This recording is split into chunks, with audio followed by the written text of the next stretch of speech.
Assalamualaikum warahmatullahi wabarakatuh. Pada kesempatan ini kita mengunjungi tempat wisata yang lagi lumayan ngehits di Jonggol, yaitu Wonjo. Yang mana Wonjo ini kepanjangan dari Wonderful Jonggol, yang beralamat di Jalan Muhammad Bakri, Cibodas, Kecamatan Jonggol, Kabupaten Bogor, Provinsi Jawa Barat.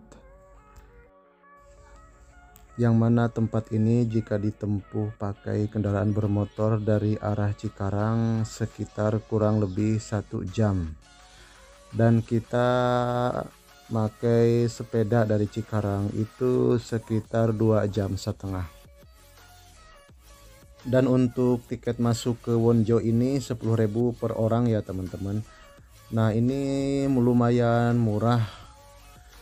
Dan ini tempatnya masih dalam tahap pembangunan, jadi belum begitu rapih banget, tapi udah lumayan pemandangannya bagus.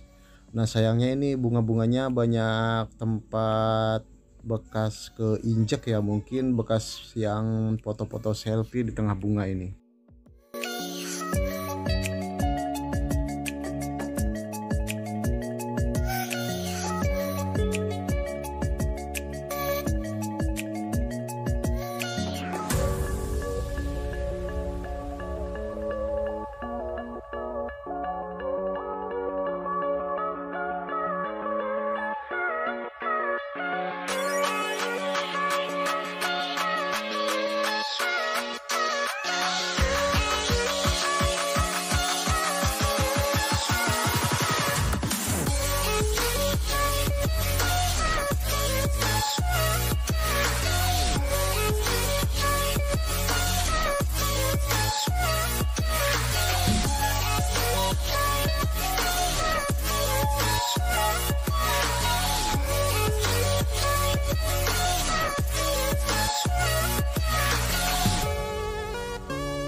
dan kita memutuskan makan di warung Pang Jugjugan 2, yang mana warung Pang Jugjugan 2 itu berada sekitar 500 meter sebelum Wonjo. Nah, di sini tempatnya lumayan enak, pemandangannya bagus, lumayan adem, makanannya ini murah. Makanan favorit yang biasa kita beli yaitu ayam bakar ayam kampung, cah kangkung, sama jengkol goreng. Ini lumayan enak banget nih makanannya. Sekian dari saya, terima kasih. Wassalamualaikum warahmatullahi wabarakatuh.